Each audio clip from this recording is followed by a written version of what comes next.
골로새서 4장 2절 말씀입니다. 제가 읽겠습니다. 기도에 힘을 쓰십시오. 감사하는 마음으로 기도하면서 깨어 있으십시오. 오늘 이 말씀을 이렇게 잡았습니다. 내가 기도해야 합니다 라는 제목으로 함께 주문에 나누겠습니다.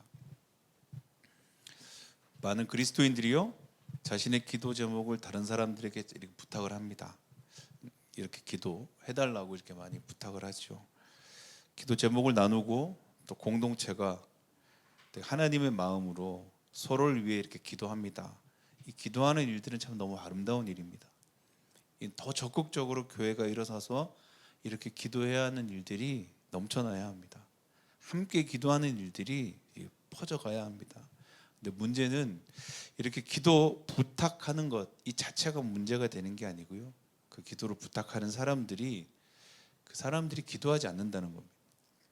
흔히 그렇게 우리가 얘기하는 사람들이 있어요. 나는 부모님이 이렇게 날 기도해줘서 내가 이렇게 살아갑니다. 겸손한 표현인 것 같은데요. 또 어떤 분이 이렇게 난 누가 이렇게 정말 이제 기도하는 사람들, 나를 사랑하는 사람들의 기도발로 내가 항상 응답받습니다. 내가 살아갑니다. 그러면서요, 정작 자신의 소원이나 문제를 스스로 기도하지 않아요.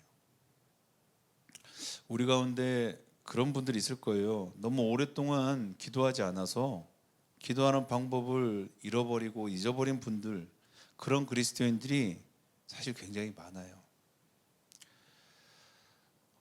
말은 하고 있지는 않지만요, 기도합시다 하고 함께 기도할 때요, 어떻게 기도해야 할지 하도 기도하지 않아가지고 이제 기도하는 방법조차 제대로 모르는 분들, 아니면 기도하려고 눈을 감았는데 더 이상 집중이 되지 않고 기도를 못하는 분들이 많이 있어요. 그나마 합심해서 기도할 때는 또 방언이라도 하실 수 있는 분들은 그냥 방언만 이렇게 되뇌이지만요, 정작 내가 주님 앞에 내 삶을 고백하고 내가 주님께 도움을 구하고 또 내가 주님 앞에 대화를 해본 적이 별로 없기 때문에 기도를 잘 못합니다. 우리가 기도를 하면 이루어지고 안 하면 안 이루어지고 이런 조건적인 거래를 기도라고 꼭 얘기하진 않습니다. 우리가 이제 기도가 응답이 된다 그러죠. 우리의 정성, 노력, 헌신, 결단, 이게 아니라 우리는 알고 있어요. 그 하나님의 선하심과 하나님의 온전하신 계획이 우리 삶 가운데 이루어지는 것을 우리가 기도의 응답이라고 알고 있어요. 그래서 우리가 이 하나님의 마음을 품고 서로 사랑하는 마음으로 서로를 위해 중보하는 이 마음 합심에 기도하면요, 그 기도는 하나님의 계획 아래서 반드시 응답이 돼요. 근데 이렇게 생각할 때가 있어요. 그러면 하나님의 때에 하나님의 뜻이 이루어지는 것이 기도라면 굳이 우리가 기도할 필요 있습니까? 해요.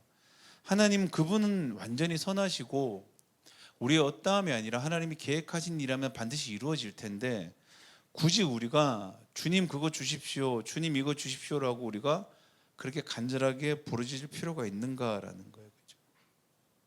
또한 나를 위해 기도하는 그 기도만으로 그 응답이죠, 이루어지지 않을까, 이런 부분들이에요. 그렇죠? 나를 위해 누군가 기도해 주잖아요. 그러니까 굳이 내가 기도하지 않더라도 이루어지지 않을까 이거예요. 그렇죠? 그런데 우리가 기도해야 할 이유, 우리 스스로가 우리를 위해서, 우리의 문제를 위해서, 우리의 삶을 위해서 기도해야 할 이유가 분명히 있어요. 왜냐하면 그 이유는 한 가지예요. 하나님의 때를 앞당기기 위해서도 아니에요. 우리가 그렇게 부르짖었기 때문에 반드시 응답하신다, 이것도 아니에요. 기도하지 않으면요, 하나님의 때를 기다릴 수가 없기 때문에 그래요. 하나님이 이루실 때까지 우리가 거기에서 기다릴 수가 없어요. 하나님의 응답의 그 시간은 언제일지 우리는 사실은 잘 모릅니다. 아버지의 때라는 것이 있기 때문이에요. 그러나 소망으로 기다리는 사람에게는요, 우리가 말하는 그 응답이 응답으로 주어져요. 근데 이 응답은요, 기도하지 않으면 그 시간까지 기다릴 수가 없어요. 그러니까 기도하지 않으면요, 버틸 수가 없는 거예요. 바울 서신 가운데 디모데후서에 보면 이런 장면이 나와요. 데마라는 사람이 나와요. 근데 바울이 이렇게 기록합니다. 데마는 세상을 사랑하여 나를 버리고 데살로니가로 갔다, 이런 표현을 써요. 근데 오늘 본문 말씀이에요. 골로새서에 보면 4장 14절에 데마를 어떻게 표현하냐면요, 사랑하는 누가와 데마에게 무난하노라, 이런 표현을 써요. 사랑하는 누가와 데마가 여러분에게 무난합니다, 이런 표현을 써요. 인사합니다, 이런 표현을 써요. 사랑한다는 표현을 썼어요. 이게 어떤 표현이냐면요, 바울의 정말 절친한 동역자라는 거예요. 나와 함께 고난을 나누고 나와 함께 그리스도의 복음을 전하는, 정말 마음으로 나눌 수 있는 깊은 사람인데요, 바울이 이제 옥에 갇혔어요. 그리고 다른 동역자들이에요. 이 데마의 얘기가 나올 때 보면 그레스게라노하고 디도도 나와요. 그레스게는 갈라디아로 갔고 디도는 달마디아로 갔다, 이렇게 나와요. 그레스게는 갈라디아로, 그리고 디도는 달마디아로 복음을 전하러 떠났어요. 여전히 사명을 감당하러 그 자리를 떠났어요. 사랑하는 우리의 영적인 어차피 지도자예요. 바울이 이제 옥에 갇혀서 고초를 당하지만 그들은 그들의 사명 앞에서 또 그걸 감당하고 갔어요. 그런데 유일하게 이렇게 나와요. 데마는 세상을 사랑하여 나를 버리고 떠났노라, 이런 표현을 써요.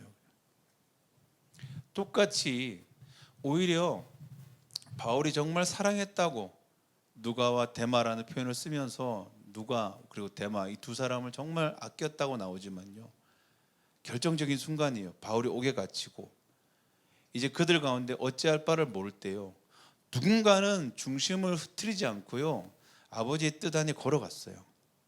근데 누구는 거기서 나오죠. 세상을 사랑하여, 이렇게 표현 나옵니다. 기도하지 않잖아요. 그러면 아버지의 때가 올 때까지 버티고 기다릴 수가 없어요. 떠나는 거예요. 자리를 벗어나 버리는 거예요. 그곳에서 얼마나 오래 기다렸냐가 중요한 게 아니에요. 아버지의 때까지 기다리는 게 중요해요. 아버지의 때가 올 때까지. 누가 기다릴 수 있습니까? 기도하는 사람이 기다린다는 거예요. 이 기독교라 그래요. 우리 그리스도 신앙은요, 한마디로 정의하면 끝까지 버티는 신앙이에요. 우리는 언제까지 버팁니까? 주님 다시 오실 때까지 버티는 신앙이에요. 그러기에 주님은 이 땅 가운데 교회를 두셨어요. 함께 버텨가는 공간이에요. 하나님의 그 뜻은 선하세요. 하나님의 약속은 변함이 없으세요. 그때는 반드시 와요. 그런데 그때까지 견딜 수 있는 힘, 그때까지 버틸 수 있는 그 힘이 바로 기도라는 거예요. 그러지 않으면요, 아버지의 약속을 볼 수도 누릴 수도 경험할 수도 없다 그래요. 우리의 기도는요, 하나님의 뜻을 신뢰하면서 그 자리를 지킬 수 있는 능력이에요. 그래서 이 기도가 없으면요, 우리 가운데 응답이 올 때가 있을 거예요. 근데 그게 응답인 줄은 모른 채 지나갈 때도 참 많이 있어요. 그리고 어떨 때는 응답이 왔는데 그게 오히려 더 내 삶 가운데 화가 되는 경우가 분명히 있어요. 창세기에요, 아브라함의 조카 롯의 얘기가 나옵니다. 근데 그는 소돔과 고모라에서 건짐을 받았어요. 구원을 받은 거예요. 그런데 성경은 롯이 아무것도 하지 않음을 얘기하고 있어요. 롯을 어떻게 구원하셨습니까? 하나님의 선하심이 롯을 구원했어요. 또 롯을 어떻게 구했습니까? 아브라함이 기도해서 구했어요. 그래서 그 가정은 심판에서 건짐을 받은 거예요. 그런데 롯이 깨어 있었다면이라는 거예요. 롯이 깨어 있었다면 그는 그 은혜와 축복을 온전히 받아 누렸을 거예요. 근데 롯은 그냥 거저 얻어지는 그 은혜 안에서, 응답 안에서, 그가 구하지 않았던 그 시간 안에서 그가 깨어있지 않으니까 어떤 일이 일어납니까? 건짐을 받았어요. 그런데 건짐을 받은 그 이후에 어떻게 살았습니까? 그 두 딸과 파렴치한 행동을 하며 그는 죄인이 되어버렸어요. 그는 건짐을 받았잖아요. 하나님이 놀라운 축복을 받았는데 그것이 도리어 그 삶을 무너뜨리는 일이 된다는 거예요. 그렇죠? 우리가 잘 아는 야곱과 에서는 태어날 때보다 장자권을 가지고 태어났어요. 근데 그는 깨어있지 않았잖아요. 그러다 보니까 어떻습니까? 그에게 주어진 것이 얼마나 소중한지를 몰라요. 그리고 팥죽 한 그릇에 그 장자권을 그 동생에게 팔아버리죠. 깨어있지 않다면, 우리가 깨어서 머물러 있지 않다면요, 우리 가운데 허락된 하나님의 그 은혜와 축복도요, 우리가 그것을 소중히 생각하거나 지켜나가지 못한다라는 거예요. 그 힘 또한 우리 가운데, 우리가 은혜를 지킬 수 있는 힘 또한 우리 가운데 깨어 있어야 되는 것, 기도하는 것이라고 얘기하고 있는 거예요. 기도하지 않잖아요. 주어진 응답도 삶을 무너뜨리는 독이 될 수밖에 없어요. 여러분, 우리가 기도해야 합니다. 우리 스스로 우리를 위해서 하나님 이거 주십시오, 저거 주십시오. 아버지 때에 우리의 마음에 소망이 있다면 이 간구는 힘이 있을 거예요. 그런데 더 중요한 건 그때가 언제인지는 우리가 몰라요. 우리는 당장 원하잖아요. 당장 그 일이 일어나길 원해요. 그러나 그것이 언제 일어날지는 몰라요. 아버지의 선하신 때가 있다고 우리는 믿어요. 그러면 그것이 이루어질 때까지 어떻게 해야 됩니까? 깨어 기도하는 거예요. 오늘 본문이 그렇게 얘기하죠. 골로새 성도들에게 바울이 마지막으로 권면하는 첫 번째가 이거죠. 기도에 힘쓰십시오. 감사하는 마음으로 기도하면서 깨어 있으십시오. 깨어 있어야 된다는 거예요. 우리의 어떤 선택, 우리의 어떤 결정 안에서 우리가 지혜롭고 현명한 선택을 하라는 게 아니에요. 기도하고 있다면, 우리가 깨어 있다면 우리 가운데 있는 것이 어떤 것인지를 알게 되고요, 아버지의 때까지 기다릴 수 있는 힘이 생긴다고 주님 말하고 있는 거예요. 소망을 간구하는 그 기도를 넘어서서요, 이 시간을 소망으로 가득 채울 수 있는 우리가 그런 기도를 우리 삶 가운데 계속해서 되뇌어야 한다는 거예요. 주님, 오늘도 하루를 지나왔습니다. 오늘도 내 삶은 아무런 응답 없이 답답하고 반복적인 하루가 지나갔지만 세상의 관점으로 그렇죠. 우리가 그냥 지난한 하루를 지나온 것 같지만요, 아니요, 오늘 우리는 하루, 하나님의 약속을 하루 앞당기며 그 시간을 버텨온 거예요. 아버지의 약속은 신실하고 아버지의 약속은 우리 가운데 변함없으시기에 오늘 이 시간 우리가 하루를 능력으로 지켜온 거예요. 도망가지 않고 벗어나지 않고 지켜온 거예요. 무엇이요? 기도가요. 오늘 기도하지 않았습니다. 오늘 내가 주님 앞에 부르짖지 않았습니다. 어쩌면 좌절하고 낙망하고 근심하고 고통했던 시간이었을 거예요. 그러나 오늘 이 밤에 우리가 깨닫는 거예요.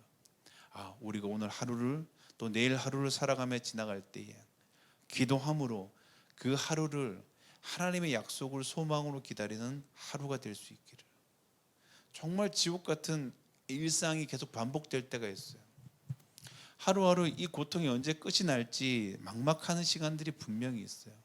그 시간을 지나갈 수 있는 힘이에요. 그 시간을 건너갈 수 있는 힘이에요. 바울이 그런 표현을 써요. 살 소망이 끊어졌습니다 라는 표현을 쓸 때가 있어요.